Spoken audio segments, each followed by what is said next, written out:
Assalamualaikum warahmatullahi wabarakatuh. Jumpa lagi bersama saya di Dhani Mubarak Channel, dan hari ini saya akan bikin video tentang eco racing. Cuman kita akan kita akan berimajinasi ya. Saya akan berhayal tentang PT BES ini, eco racing ini, dan mudah-mudahan hayalan saya ini bisa menjadi satu pembanding antara member yang lain. Jika seandainya ini bisa dilakukan, maka akan seperti apa jadinya begitu. Oke, langsung saja. Jadi gini ya, kawan-kawan member eco racing dimanapun berada, saya juga seorang member bisa merasakan ada kesulitan di saat menjual produk PT BES atau eco racing dan lain-lain teman-temannya ya. Nah, saya sedang membayangkan seandainya jika PT BES ini memiliki produk bukan eco racing, bukan eco farming, bukan econex dan lain-lain, tapi produknya itu adalah beras, minyak sayur, ya, minyak buat masak, gula pasir, kemudian telur mungkin, ya pokoknya bahan-bahan sembako. Bahan-bahan sembako yang dikeluarkan PT BES itu produknya. Ini hanya hayalan ya, ini hanya ngobrol santai aja begitu. Tentu akan bagaimana jadinya perjalanan bisnis PT BES atau eco racing ini. Jadi kita menghayal produk itu diganti sama barang-barang sembako kebutuhan masyarakat. Apa jadinya? Mungkin analisa saya adalah misalkan begini ya, saya udah bawain ini.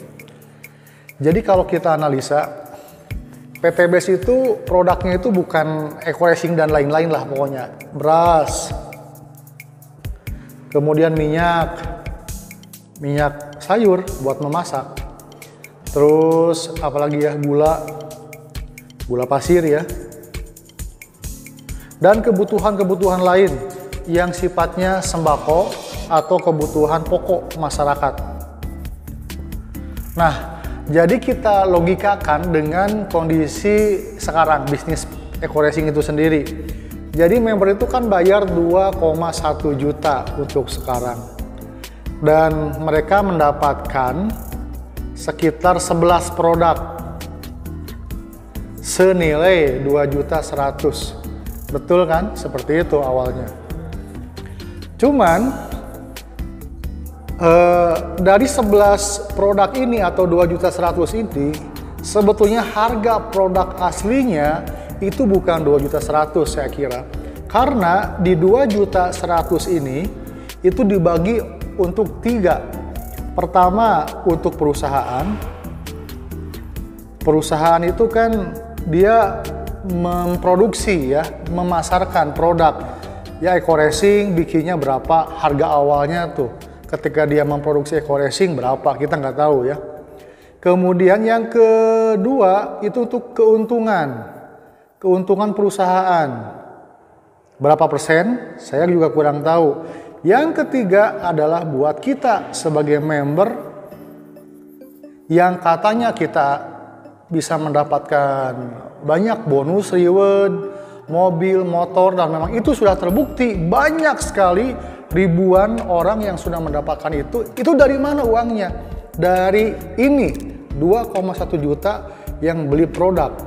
Dan produk ini harganya kalau menurut saya adalah ini nih, dibagi 3 ini. Buat modal bikin eco racingnya berapa, keuntungan perusahaannya berapa, dan untuk member dikembalikan kepada kita berapa. Nampaknya ini besar sekali kalau menurut saya. Jadi porsinya mungkin produknya ini harganya sangat minim, tapi yang 2.100.000 ini mungkin ini berapa persen itu lebih besar untuk member, untuk kita, dan untuk perusahaan. Kita nggak tahu, karena itu rahasia perusahaan. Nah, oke ya, jadi itu skema dari mana kita mendapatkan bonus motor, umroh, mobil, miliaran begitu ya, dari sini. Dari menjual produk ini yang kita nggak tahu harganya berapa, dan mungkin 50% dikembalikan, 40% dikembalikan kepada member. Jadi perusahaan hanya mendapatkan 60% dari penjualan produk, dari modal bikin produk, dan untuk keuntungannya. Mungkin seperti itu ya. Baik. Nah, tapi kenyataannya bahwa produk seperti ini memang tidak familiar, tidak dikenal masyarakat, sehingga member itu kesulitan memasarkan produk ini. Dan orang juga ketika akan membeli itu harus betul-betul berkepentingan. Eco farming ya, dia perlu petani-petani begitu kan.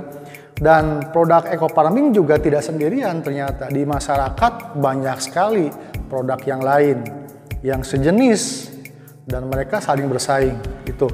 Eco racing juga sama. Perlu edukasi kita kepada konsumen menjelaskan bahwa ini produk fungsinya bla bla bla bla. Agak kesulitan sebetulnya karena produknya tidak familiar, tidak dibutuhkan secara pokok begitu oleh masyarakat. Ya. Jadi produknya mungkin kategorinya ya bisa jadi ini produk pokok, pupuk begitu kan. Tapi yang eco racing kan produknya produk pelengkap. Menurut saya seperti itu. Baik. Nah, bagaimana seandainya produk-produk ini tuh kita rubah dengan beras, minyak, gula, pasir, dan lain-lain. Jadi ketika orang join 2.100.000, maka dia akan mendapatkan misalkan 1 kintal beras, 1 kintal gula pasir, misal ya. Saya nggak tahu sih harganya. Beras kalau 10.000 itu kan 1 kilo ya. 1 kintal kan 10.000 ya. 1 kintal itu 1.000 kilo kan. Maka dapat 1.000 kilo beras. Member eco racing join. Nah, kemudian dan lain-lain begitu. Dibuat gitu kan, seperti itu.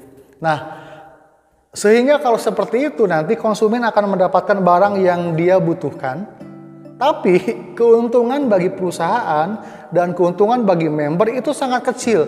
Karena barang-barang ini sudah terlihat harganya.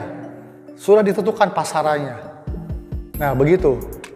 Jadi, kalau menurut saya memang betul sekali PTBS menjual produk yang kita tidak tahu harganya. Karena tidak ada pembanding. Tidak ada barang sejenis yang misalkan ini eco racing itu sebenarnya di pasaran harganya enggak. Harganya rata semuanya. Jadi itu untuk mengamankan ini kalau menurut saya. Nah, jadi kawan-kawan bisa saja impian ini terwujud, barang-barangnya itu PTBS diganti sama beras dan lain-lain. Cuma nanti keuntungannya akan kecil. Terlihat profitnya kan. Dari beras saja hanya berapa keuntungannya. Nanti perusahaan dapat apa, dan member kita sebagai orang yang ngajak juga nggak dapat. Dapat sih, cuman kecil mungkin nanti. Nggak akan miliaran, nggak akan mokes-mokesan mungkin lama. Nah, makanya kenapa PTBS membuat produknya itu seperti itu, karena memang harganya atau ya buat ketiga item ini buat perusahaan modalnya, profit perusahaannya juga besar mungkin, dan 40% katanya kan, 40% keuntungan ini diserahkan pada member. Nah, saya nggak tahu apakah seperti itu skemanya. Jadi mungkin di sini kita bisa beranggapan bahwa ya produk eco racing itu harganya memang 2.100.000 betul, yang ditentukan oleh perusahaan. Ya memang perusahaan berhak menentukan harga. Pak, itu kemahalan. Ya nggak bisa, ini kan perusahaan PT harga perusahaan begitu kan, kita nggak bisa nolak dan seperti itu. Adapun perusahaan ngaturnya mau keuntungannya dikemanain, yaitu hak perusahaan. Tapi jika diganti dengan ini mungkin akan lebih laku. Orang join tuh akan mendapatkan barang yang sesuai yang dia inginkan. Mungkin kebutuhan sehari-hari kan beras, itu kan sembako lah intinya. Tapi nanti keuntungannya kecil. Nah, kawan-kawan, ini bukan apa-apa. Saya orangnya senang berhayal dan menganalisa perusahaan begitu. Dan ini tidak ada kaitannya dengan, loh kalau gitu enggak. Semuanya pendapat, ini hanya pendapat pribadi dan Anda yang menyimpulkan di rumah. baik member ataupun non-member, bahwa seperti itu mungkin polanya. Jadi selama ini kalau kawan-kawan member sudah mendapatkan mobil, motor, rumah, itu dari mana? Ya dari sini, dari penjualan produk ini yang keuntungannya besar diserahkan kepada Anda semuanya. Dan jika mau laku sih ganti aja sama ini nih beras. Insya Allah laku. Orang tuh join juga kayak dia join beli beras aja gitu. Niatnya niat beli beras buat kebutuhan sehari-hari aja. Ya demikian saja pemikiran liar saya tentang sebuah bisnis, dan saya tidak bermaksud apa-apa. Ini hanya sharing saja, obrolan santai, mudah-mudahan ada manfaatnya ya. Silakan komen di bawah untuk Anda yang berpendapat juga, dan kita akan sama-sama terbuka sharing, berdiskusi tentang bisnis eco racing. Go berkah, no riba. Allahumma sholli ala Muhammad ya Rabbi sholli alaihi wasallim. Allahumma sholli ala Muhammad ya Rabbi sholli alaihi wasallim. Assalamualaikum warahmatullahi wabarakatuh.